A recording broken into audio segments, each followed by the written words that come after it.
Hey, fucking ho! Markham here, with Markham's Arkham, and welcome, my friends. Today I will be talking to you about the film directed and written by Charlie Kaufman, Synecdoche, New York. Starring Philip Seymour Hoffman, Samantha Morton, Michelle Williams, and Catherine Keener.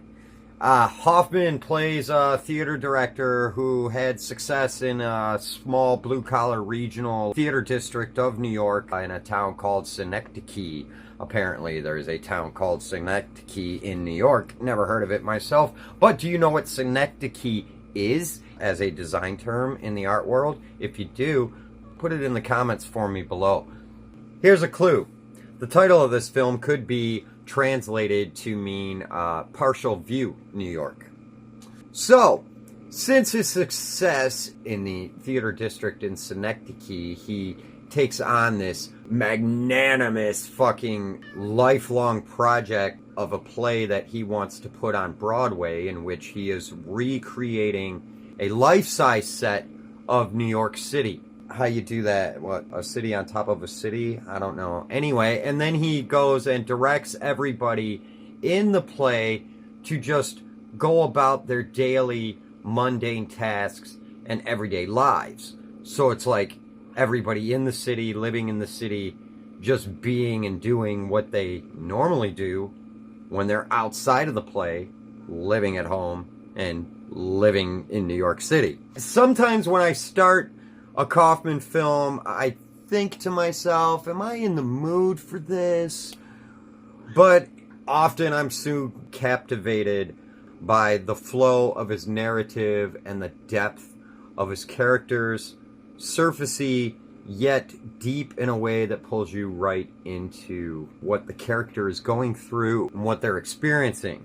The focus of our empathy normally being on the protagonist suffering everyday experience, but also the pain of loss, betrayal, and the struggle to voice a heartfelt presentation through the character's excretive expression.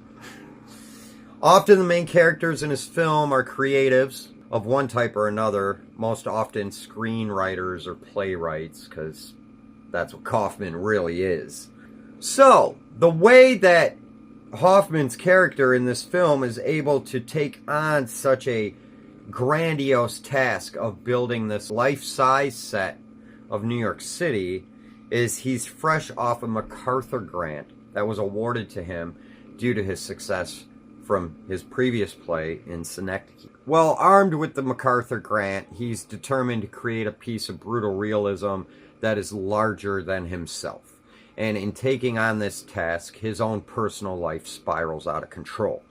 His ex-wife Adele, a painter who left him years ago for German's art scene, haunts him, his livelihood, his project, his ability to focus, as well as the son that he was never told about, who was grown up to become his daughter in what seems to be it's hard to say, but he was guided and raised by a questionable caretaker due to the busyness of his mother's career and the lack of the father being there, who may have pushed him into his transition. We have a nihilistic, bleak interpretation here of the cycle and meaninglessness of life and how easily we are forgotten, and how what we do when we're here doesn't impact much but our own life, because after we're gone, no one cares.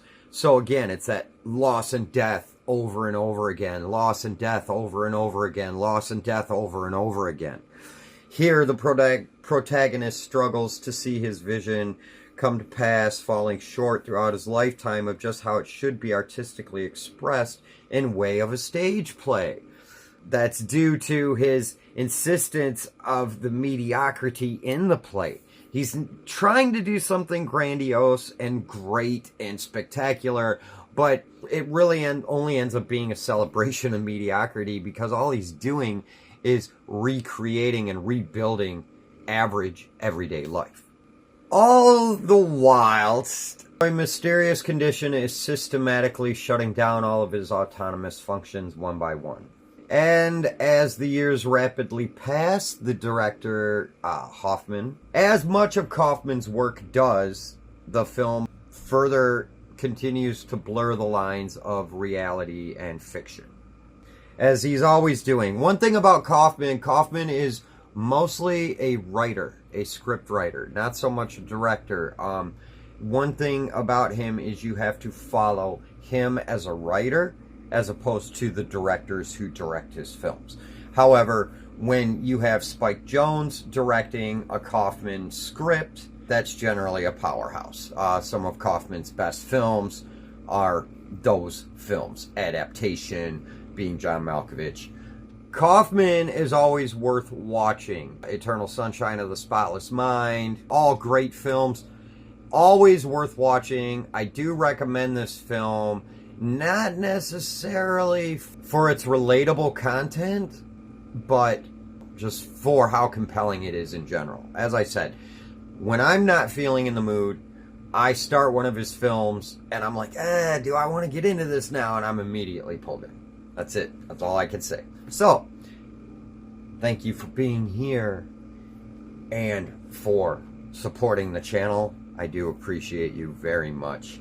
And tell all your friends and family and neighbors about it. And all your playwrights, all your everyday mundane actors who are trying to reinterpret and express mediocrity in their work, which hopefully you don't know any of them really. But tell Charlie, tell Stan, tell Phillips, tell Samantha, tell Michelle, tell Catherine, and you know, all the other douchebag Hollywood baby blood drinking celebrities that you may or may not know.